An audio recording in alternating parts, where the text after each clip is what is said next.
Hello and welcome to One on One. I am Cyril Stover. Now, in July 2024, the Tinubu administration created a Ministry of Livestock Development. Now, this new ministry is expected to formulate, implement, and monitor livestock development and animal health policies and programs.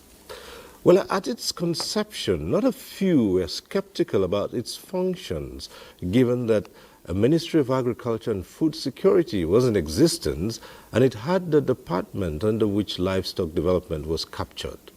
But the government, drawing from a comprehensive look at the huge potential benefits of such a ministry in addressing critical national issues, went ahead and established it. From one hotel room to another one. This is the game changer seat. Fly Emirates, fly better. Just close the doors, and you're in a world of your own. Travel is not just about the destination, it's also about how you get there. Fly Emirates, fly better. Today, I sit with the Minister, Federal Minister of Livestock Development, Alhaji Idi Mukhtar Maiha. Minister, thanks for joining us on One on One. Thank you, Cyril. Thank you. Good afternoon, Nigerians. Well, let's look at how the Federal Ministry of Livestock Development came about. As I just said, some Nigerians said, what's the point? You already have a Ministry of Agriculture and Food Security, and all along, even at the time the ministry was known as Agriculture and Rural Development, there was a department under agriculture which catered to the needs of livestock and all that. So why did it become so necessary to now create a separate ministry? Thank you, Cyril. A lot of concerns or discussions came around after the creation of the Federal Ministry of Livestock Development by the current administration. However, yes, from 1960 till this ministry was created, there hasn't been a dedicated ministry for livestock at the federal level. And even at the subnational governments, not more than 2 or 3 state governments have created such a ministry. However, yes, like you rightly pointed out, the Federal Ministry of Agriculture and Food Security had 2 departments relevant to the livestock sector. These are veterinary services and animal husbandry. And along the line, certain changes in the realities of national development has happened. And elsewhere, if you look at other countries where a particular focus has been given to livestock, the transformation has been very tremendous. The role of livestock in food security, national food security and safety, the issue of, again, contribution to the GDP, simply because that greater focus did a lot of transformative measures to upgrade the performance of the livestock sector in terms of productivity, sustainability, job creation, poverty reduction, etc., etc. And the modernization in those lands and climes where the ministry has been given a greater focus, and in which also they were far less endowed than Nigeria, the contribution was very, very significant. And therefore, again, if you look at the statistics of families where you've had livestock in this country, it's overwhelming. In fact, in all the rural areas and semi-urban settlements, including the suburbs in Abuja and major cities in this country today, you find a lot of the families. And again, looking at the value of the livestock in Nigeria, which is put at about 33 trillion naira, without, a focus, a dedicated focus, talks much about our own concern on that sector. It employs millions of Nigerians. It contributes significantly to the food national security. Animal source protein in terms of meat, eggs, and meat, as well as poverty reduction and employment generation, are quite huge in that sector. And therefore, the creation of the ministry is actually a right move by the president, very, very strategic in nature, the first of its kind since the independence of this country. And over the years, many of us practitioners, our players in the livestock sector, have yearned for and made concerted efforts to dialogue with past federal governments, administrations, to ensure that we have had that ministry. Because again, like I said, if you look at other areas where livestock has been given that greater focus, the contribution of that sector is quite phenomenal, as opposed to where we haven't had that ministry, like in the case of Nigeria. And therefore, by all standards, the ministry has come at the right time, and it is actually, like I said, going to address a number of issues that are today bedeviling the agricultural sector in general. Well, Minister, that puts it in perspective. But again, I'm sure you probably were made aware at the start of it all from some of the skeptics who tended to see a federal ministry of livestock development as basically established for the purposes of cattle. But livestock is much more beyond just cattle. So put for us, what's captured? Skeptics, of course, they have the right to be skeptic about this. But again, it is livestock.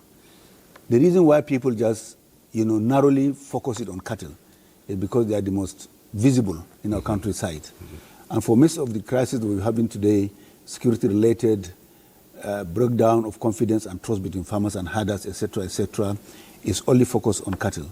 But by definition, the Ministry of Livestock is responsible for all farmable animals. If you look at animals in general, you have game animals that are in the forest, wild animals. These are not under the purview of the ministry. You have companion animals, pets, and etc. These are not strictly under the Ministry of Livestock. What the Ministry of Livestock is concerned about is all farmable animals. And we start from honeybee, we go to grass cutter, rabbitry, piggery, poultry, sheep, goat, camels, donkeys, horses, and cattle. All these are under the purview of the ministry, and these are farmable animals. And therefore, there is no discrimination whatsoever as to what the ministry is going to do to turn around the fortunes of all these species that I have mentioned.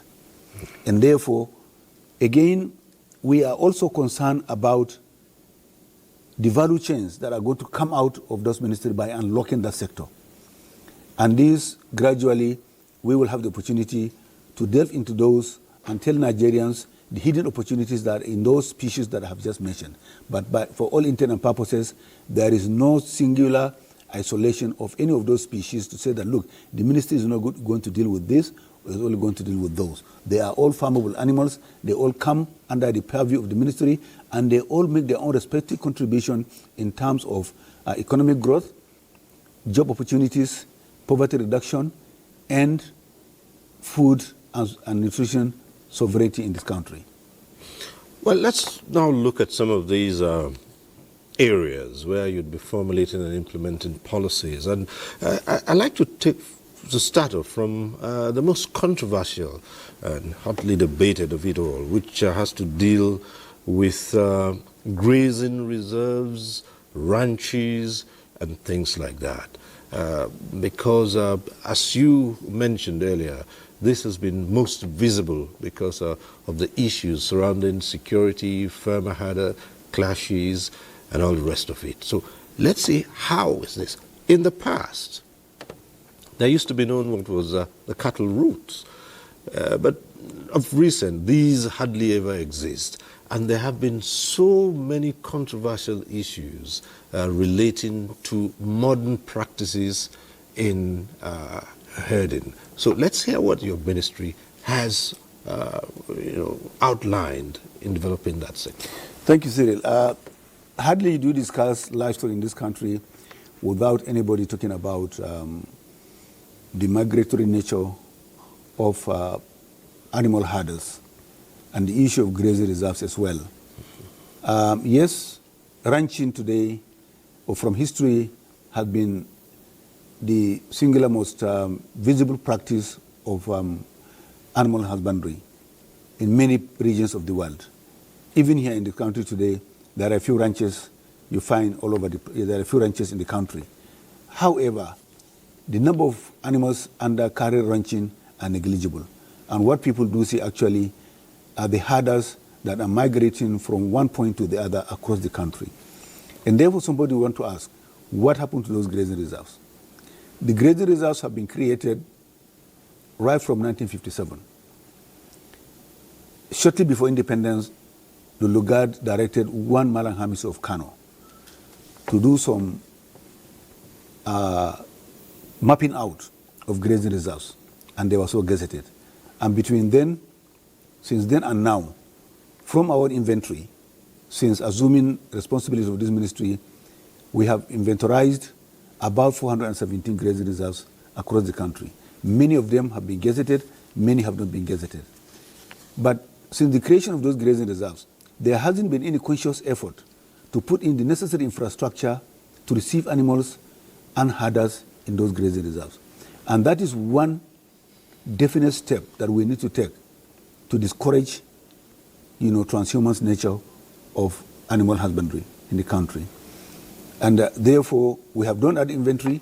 We have also taken an inventory of all the cattle routes as they existed at the time of creation.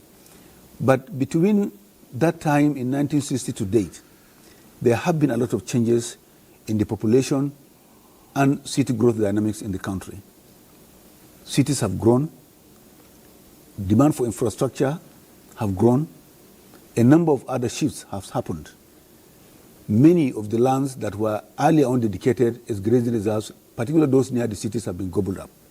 The grazing reserves have disappeared, some of them today from our own map that we have digitized the country, they end up in city centers. And therefore, we are working with the subnational governments to ensure that grazing reserves are taken away from settlements, away from cities, away from schools, and then given a new location altogether.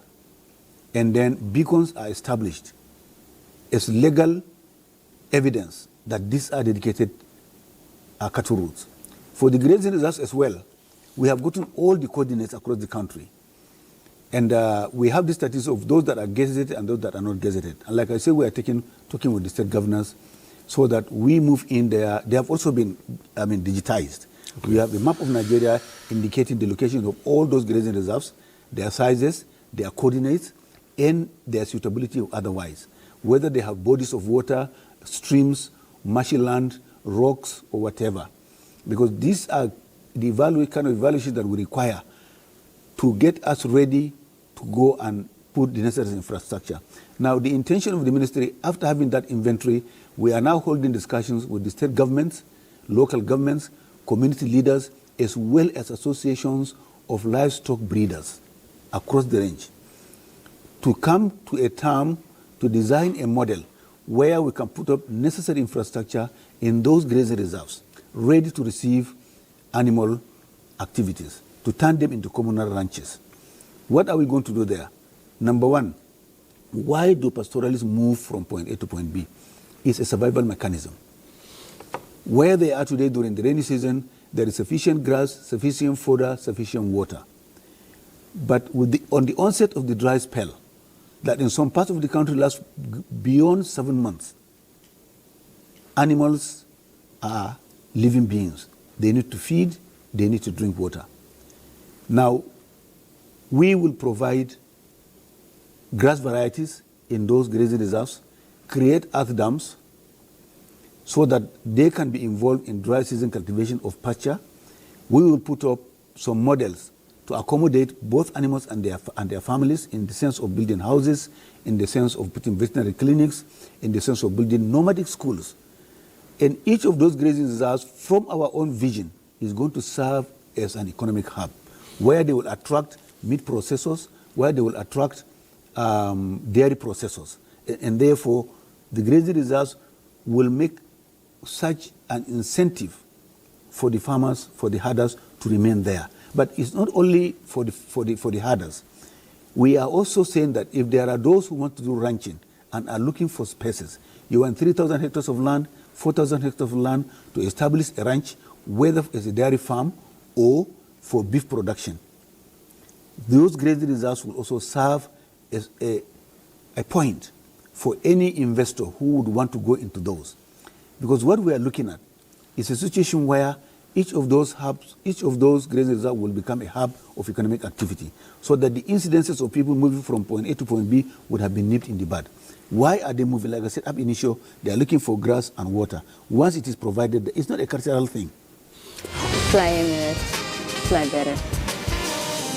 People say, look, aren't you going to be up against cultural factors? Because it's seen as if the migratory habit of pastoralists is basically cultural, and that there is something that says if you don't move around, if you're not an itinerant pastoralist, then there's no way you can produce. But now you say it's not cultural at all. It's a matter of survival. It's not cultural. If you look at, for instance, even within the African continent, for instance, where do we have pastoralists?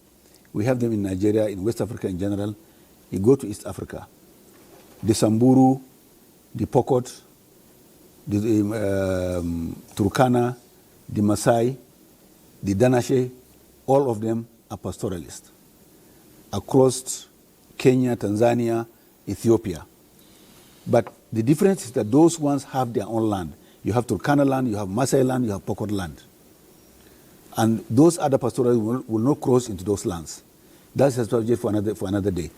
But pastoralism, basically studies have been made that it's a survival mechanism. And once you are able to provide the infrastructure necessary for the cattle and families to remain in one place, they will remain in one place. And since assumption of office, I've had some state tours. I've had stakeholder engagement with the pastoralists, with the leadership. And very soon we are also going to discuss with the national leadership of the major pastoral groups in the country. The feelers we are getting today is that, look, due to the changing nature of the realities on the ground, city growth, demand for land, demand for water, we are all competing against scarce resources. Some of the pastoralists today, let me say this, I have met them. They get out of this country, go to neighboring countries and rent land to remain there for some time, while we have 417 grazing reserves in the country. They are anything but used for grazing. And those lands are not today ready to receive the pastoralist. It is now the responsibility of this ministry to working with the subnational governments, local governments, other stakeholders, to ensure that those lands are ready to receive pastoralism. Now, we are going to run pilot schemes. And once we do those pilot schemes, we will invite them and invite one-on-one program to come and see. That for us, we believe once these are done, and look, what are we going to put there? We are going to put massive grass cultivation, and we will build their capacity also to grow grasses themselves. We are going to put veterinary clinics. We are going to put schools for their kids. We will put renewable energy in terms of solar power. It is our intention to create a mini urban center in those areas. And by all standards, once these are achieved, I assure you, and assure Nigerians that once this is done, and we are looking for the resources to do that, gradually, itinerant movement, transhumance pastoralism will gradually come to a stop. It's not going to be by force. Mm-hmm. We are going to incentivize, we are going to talk to them. It is going to be bottom up. We will hold consultations. We are still holding consultations with them. Daily groups come to my office as I visited. In fact, 4 days ago, I came back from Cross River State. And I was at Nasarawa community in Cross River State. And this is exactly what we are talking about.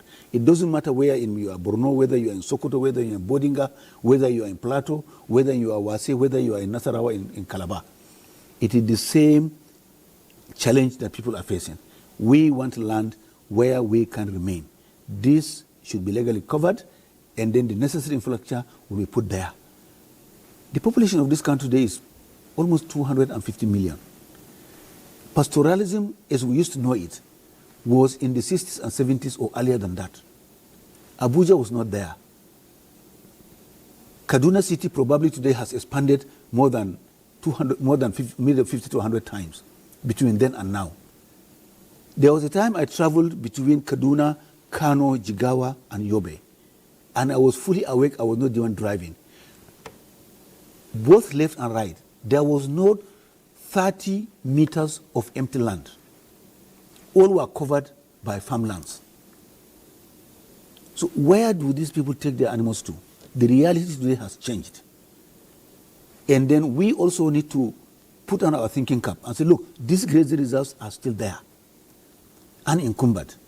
And therefore, it is left for the government to move in there to create those necessary infrastructures so that these animals are part of our national herd.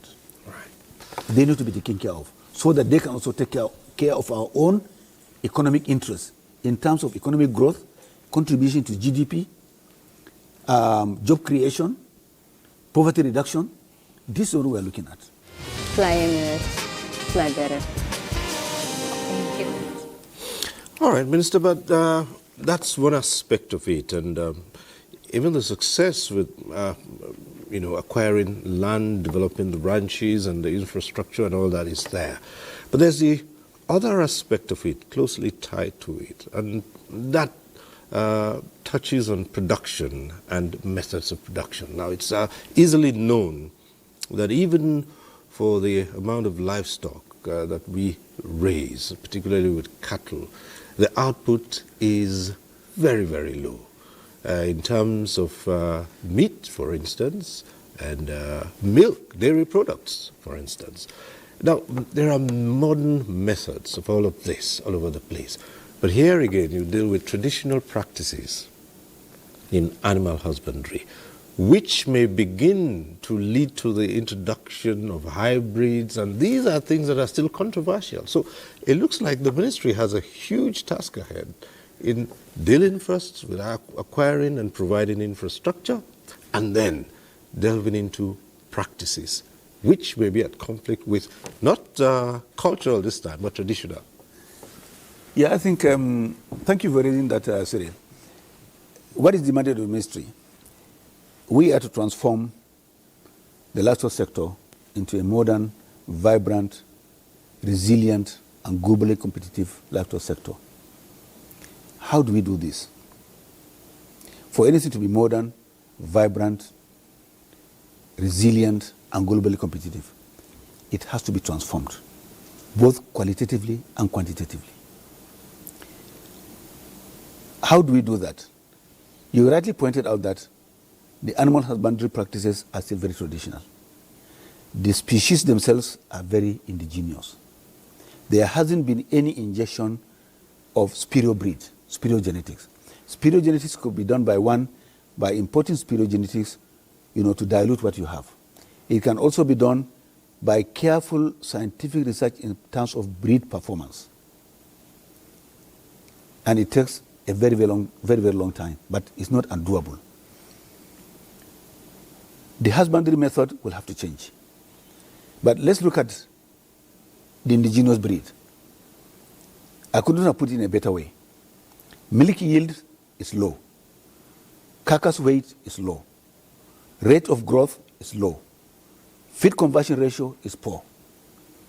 Animal diseases are very prevalent, endemic diseases.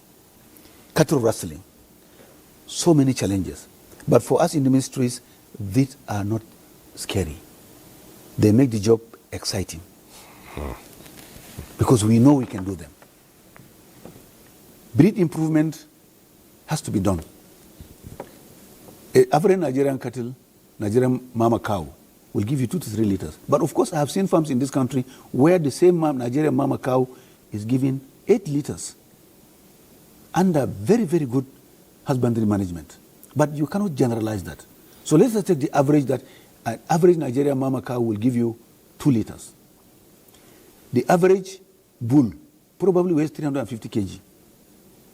By the time you process it, you get 55% red meat.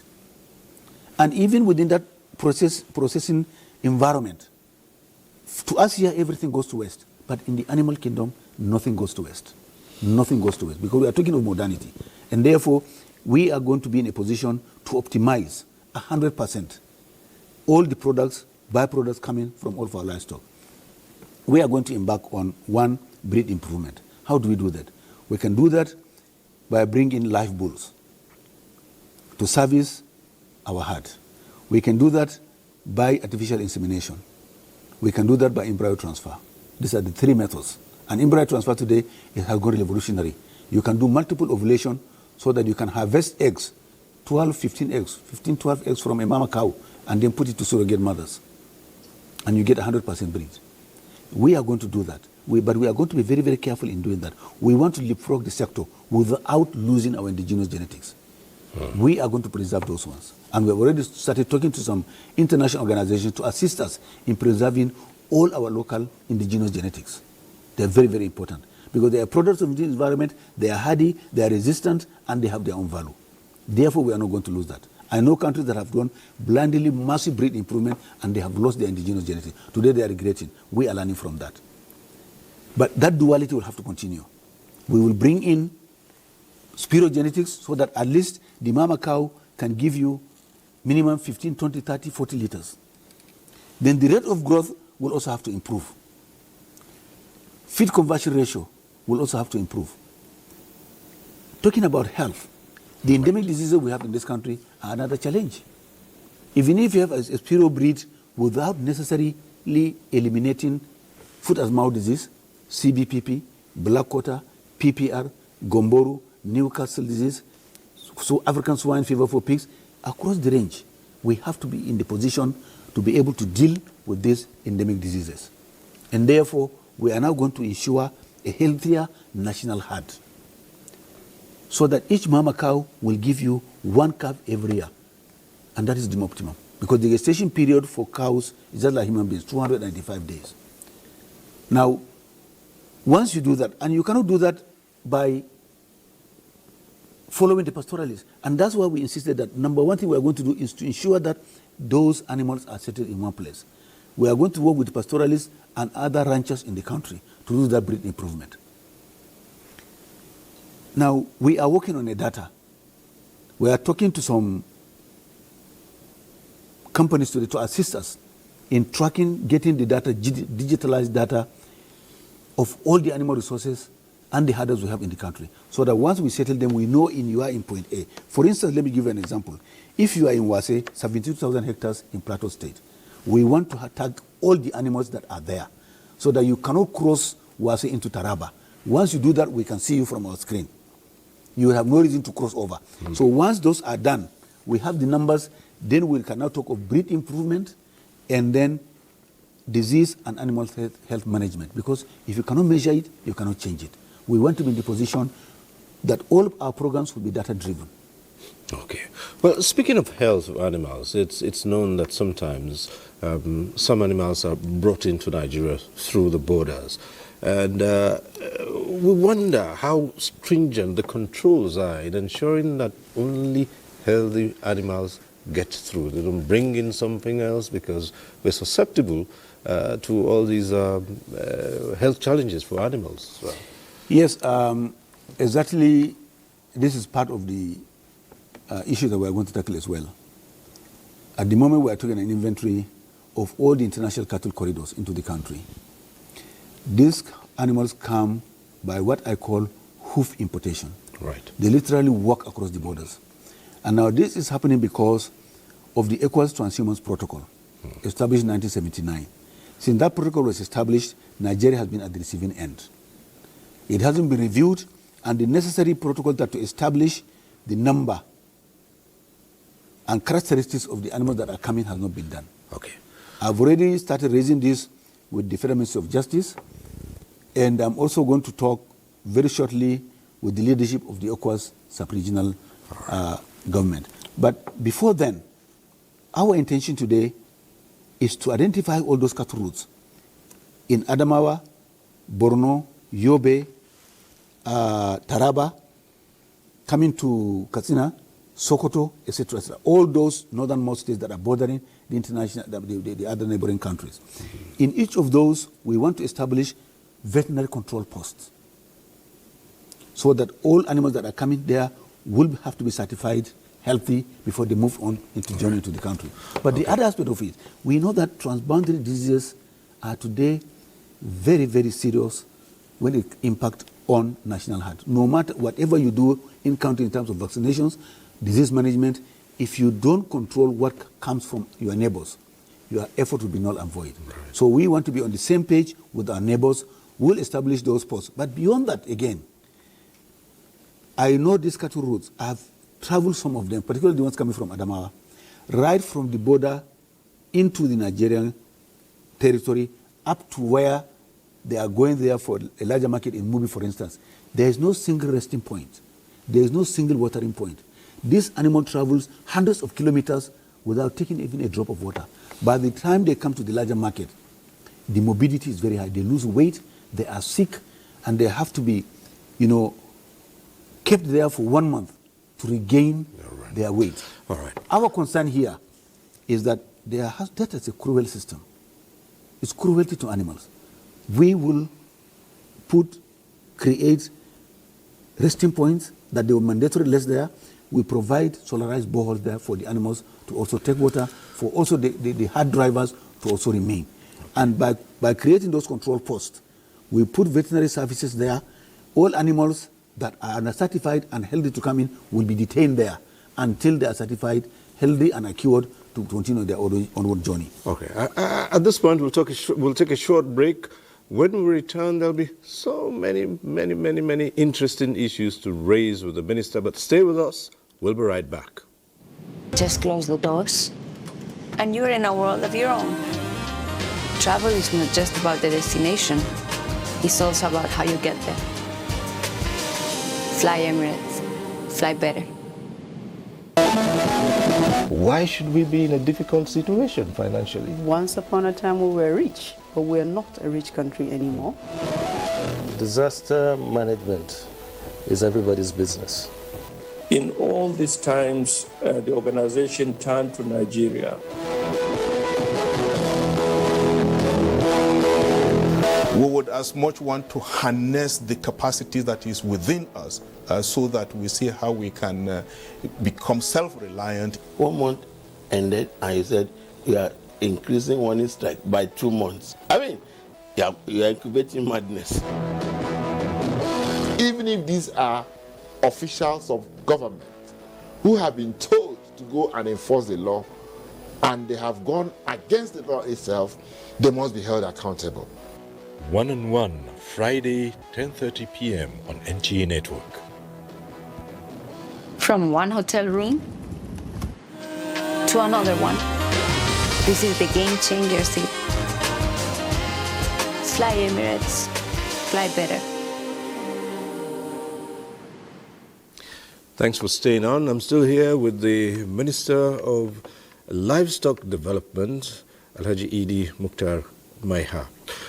We were just talking about ensuring that trans-border movement of animals is strictly monitored, especially when it comes to the matter of diseases. You've just explained to us what you've set out to do to ensure that diseased animals do not get into the country to create a national problem. But for the meantime, let's step a little bit aside from the matter of mainly cattle and all that. Let's come to another animal that's not really been seen in the past as very important to the country, and that's the matter of donkeys. You did mention that they also fall under the purview of the ministry. Donkeys, as we know, particularly in the north, the beasts of burden, growing up, there was a huge population of donkeys. But now you find that their numbers are hugely depleted. All kinds of practices have been brought in here. And then you find cases where it's been reported that foreigners have come in here to somehow buy off, take off, slaughter these donkeys to a point that people are beginning to think, shouldn't there be a way of protecting this species of animals? Because you don't see donkeys as you see them anymore. Yeah, thank you. Donkeys is part of the farmable animals that we're talking about. And at the moment, the situation today is that they are a big threat. I mean, they are threatened. They are almost extinct. Anybody traveling today, they will see all these trucks carrying donkeys from one part of the north to some market basins down south. And we have it on good record that these donkeys are slaughtered. However, the most precious part of the donkey is the donkey skin that is exported out of this country. I do remember some few state governments in the north have actually placed a ban on selling donkeys. That is one form of protecting that animal. The other one here is to also begin to do some massive breeding so that we can restore the population. I do know that NAPRI in Abu Zaria has created a sanctuary, and we are going to work with them to see how we can begin to get some donkeys out there to repopulate on a conscious basis the rural areas. The donkey has been to be part of the rural scenario in the past.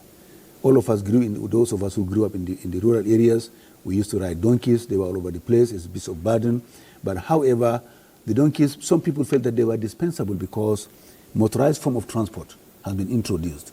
You go to the villages today, you see motorbikes, you see tricycles, you see small form of trucks that are today cutting away farm produce, firewood, human beings, etc., etc. But that does not mean that you actually deal away with that animal.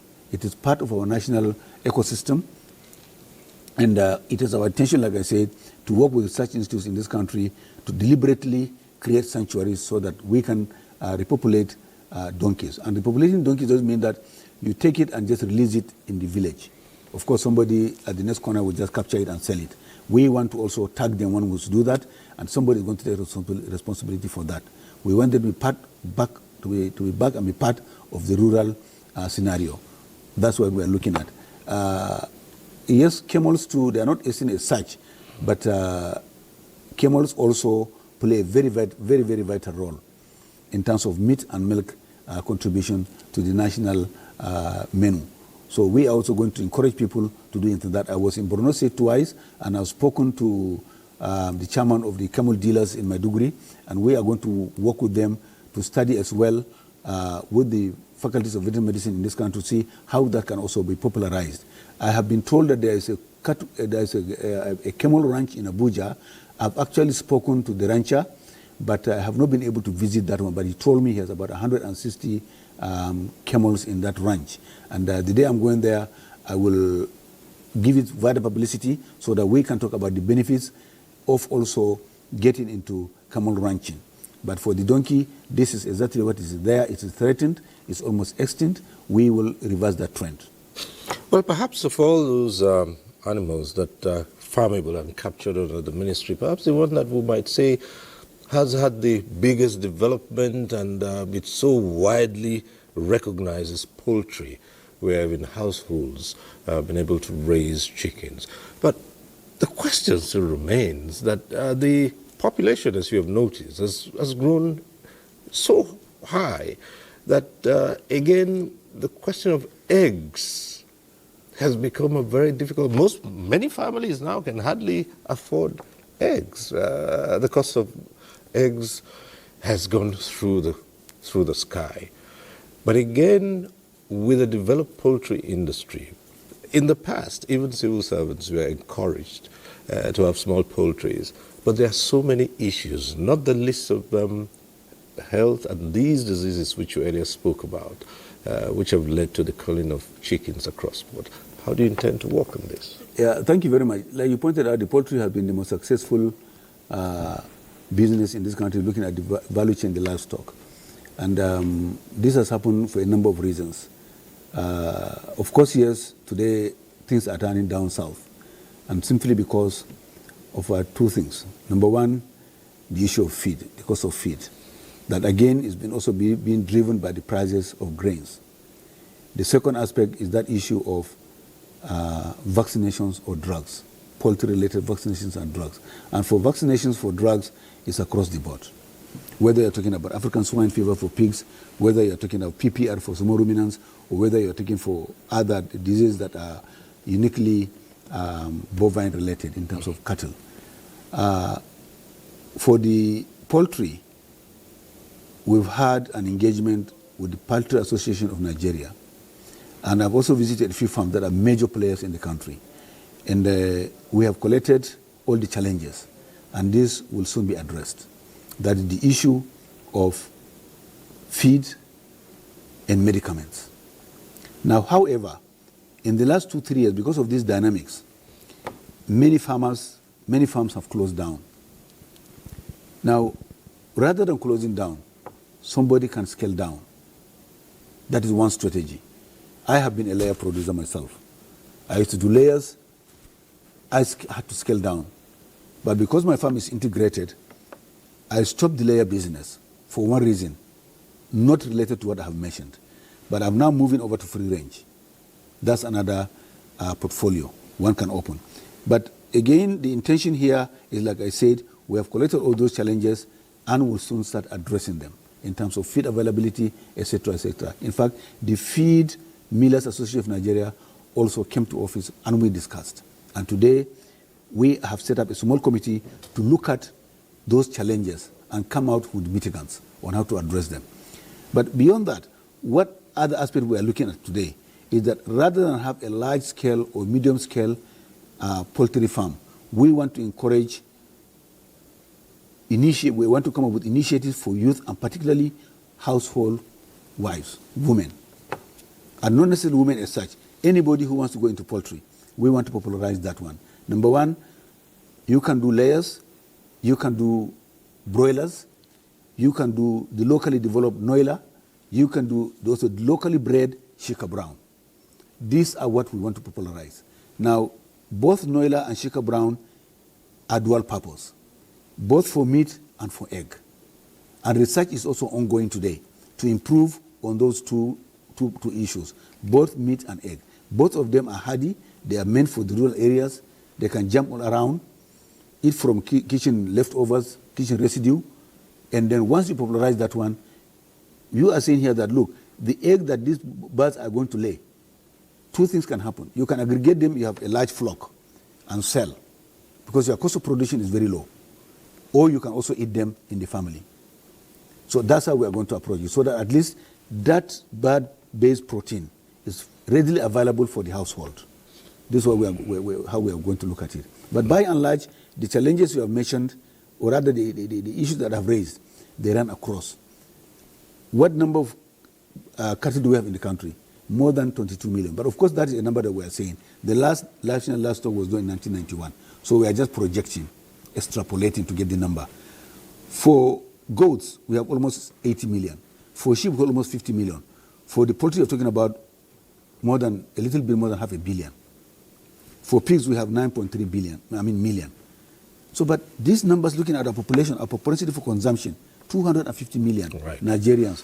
60% of that population is made of the youth. These numbers are not sufficient, particularly if you begin to do industrial processing of red meat. They are not going to be sufficient. So it is part of the mandate of this ministry to double that number in the next 3-4 years. Fly Emirates, fly better. Thank you. Let's come to this other aspect of it, and this one that I'll mention is with a popular joke around this time, and this is about bees. They also fall under your purview, and you talk about bees. Oh, it's honey. We all think about that. Quite recently, there's been this joke going around because people complain that a lot of the honey you see around is adulterated, that people just put in sugar. And someone says that isn't possible anymore because the cost of sugar is so high that it wouldn't make sense to put it into honey. But that's a joke. But Minister, what's in it for bees? Beekeeping, it's not that popular, is it? And what are the modern trends that this ministry, the kinds of policy that you would enunciate and push? Cyril, I tell you, this is a low-hanging fruit that no one is seeing. Nobody is seeing bee as a source of income, as a source of food. And honey is the cheapest of the bee product. And that's what we see. And for any traditional harvester, they destroy the other byproducts of honey that are far, far more valuable than honey itself. But it's because it's only honey we see. Oh. Now, let me start by saying this. I have it on record. In 2022, The statistics showed Nigeria imported 800 billion naira worth of honey into this country. Go to the supermarkets. Of course, there are local players, but the bulk of the honey products you see there are imported. And many of them are not original honey. They are syrups, they come from other forms of vegetables that have been extracted. It's technology. I have an apiary. I am a beekeeper. And the honey I eat today comes from my farm and is organic. I also extract wax and propolis. So in bee product, you have honey, which is the cheapest, you have the wax, you have the propolis, you have the royal jelly. Are we together? You have the bee venom that is also used as medicine. Now, it is a low-hanging fruit. It has almost zero capital requirement. And you do nothing to the honeybee. You put up your hive, put up a container for taking water, for bee bath we call it. You don't vaccinate it. You don't chain it. You don't close the gate. You don't monitor it. They fly, forage around, and come back to the hive themselves. They manufacture honey for you. What can be better than that? It is the intention of the ministry to mount an aggressive campaign backed with capacity building strategies for those who are interested in bee farming. It is a gold mine. It is a gold mine by all standards. And those of us who are taking honey along the road, of course it's adulterated. It's a typical strategy that some unscrupulous elements will do it. But sugar is not there. What makes that honey unfit for consumption is the unwholesome method of harvest. They use naked firewood, to burn the bees. And in fact, I don't want to say this, but I have it on good record that some of them use insecticides to spray 70,000 bees, kill all of them, and then fetch the honey. Invariably, the aerosol from that insecticide gets into the honey. And this is something for NAFDAC, for all of us today, once we hear this, to try and see how can we do it. So what we are going to do is to address those who are harvesting in a very, very unsustainable manner, to come and teach them how to do it. You wear your PPE, there's the bee suit, you have your smoker, you have go there at night, we harvest honey on my farm without killing a single bee. And then you get the combs out, then you process it with a honey presser. It's either mechanical or electrical, depending on what your pocket can afford. But these are the standard procedures of doing it. And today, there are so many people going about, telling that they are this, they are that. No. We know that specific people, specific institutions of learning, there are specific people today who are into honey. They can come, mount a workshop for you, construct the beehive, whether the Kenyan top bar, whether the other type that I forgot the name, forgive me for that. But there are various types of hives that you can construct, to attract the honey, put a bait, then the scouts will come, go back and tell the queen we have found a safe haven. It's a very interesting trade for people, and sometimes it sounds magical, but there's no magic about it. It is all pure science. And today we are in the position, there are a lot of demand today from the Middle East for honey from Nigeria, from EU for honey from Nigeria. But because of the unwholesome, unsustainable practices of harvesting honey, this is why our honey today cannot compete favorably at the international market. But for all the forest resources we have in this country, all these are foraging areas. And there are specific flowers you can even plant in your garden that are bee-friendly. Rather than just planting flowers, you can put flowers that are bee-friendly and have a hive at your backyard. They are not naturally aggressive. They are aggressive when you go to fetch the food that they have kept for their kids. And they are more aggressive during the dry season anyway.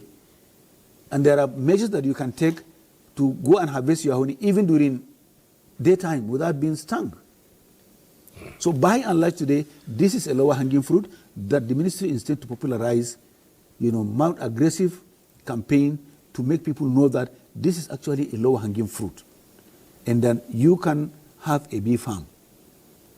I have almost about 40 beehives now. The Langthroat, the Kenyan top bar, and the others, we call it hotel, for bees to go in there. So this is an opportunity for people actually to key into our plans by the time we come to do all this awareness and sensitization, so that people can indicate interest and go into it, including Cyril Stober. Oh, well, I wouldn't mind that. With one who loves his honey.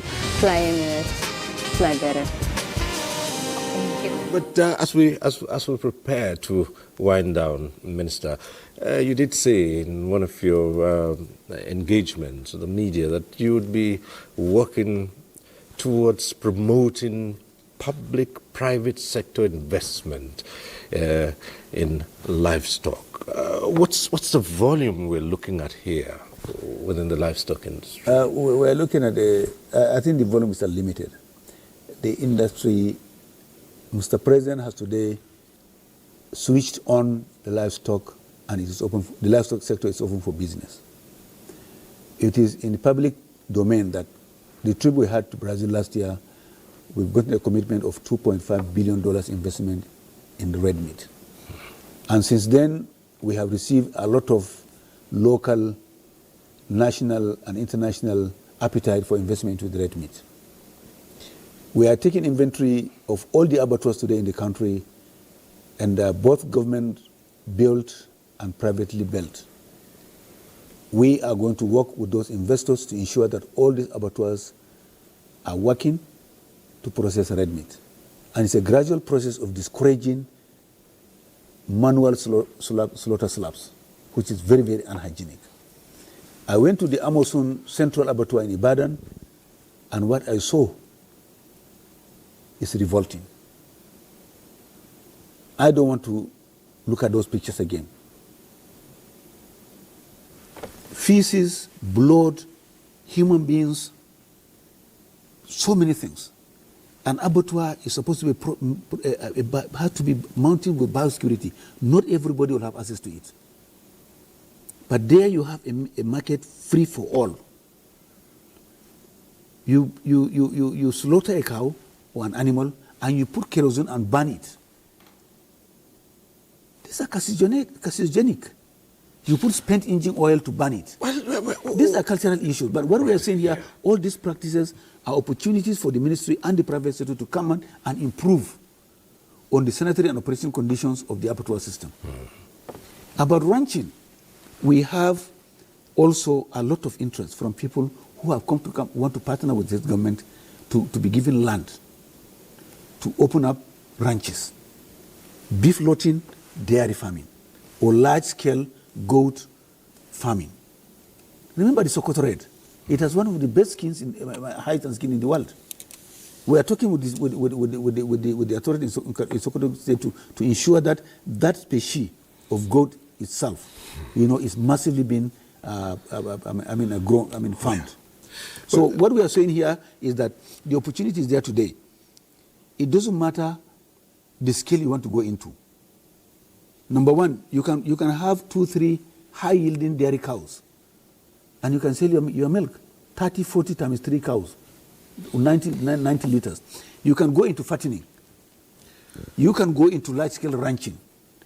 The breed information we are talking about here is that we are going to bring in both dairy and beef breed, including dual purpose, so that we have people whose pockets are not that deep enough, and they also want to go into it. Well, Minister, this conversation is so interesting that it's unfortunate we'll have to end it because we've run out of time. But I do believe that as time goes on, we would ask you to come again, and we want to believe that you'd oblige us and come again and speak extensively about developing the livestock industry in Nigeria. So many areas we are yet to cover, but time has caught up with us.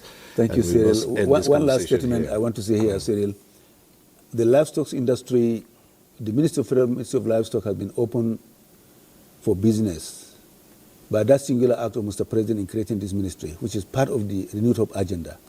That is a sector that will bring in multidimensional prosperity for Nigeria and Nigerians. From one hotel room to another one. This is the game changer seat. Fly Emirates, fly better.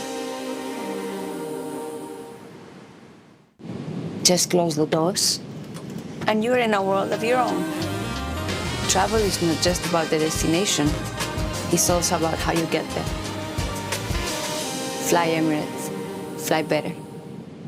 Minister Idi Mukhtar Maiha, Minister of Livestock Development, we thank you for coming on One on One. Thank you, you're most welcome. Right. Thank you. And that's our program today. We thank you for watching. Next week we'll be back with One on One. I am Cyril Stober. Bye for now. Fly better.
Are you a tech enthusiast?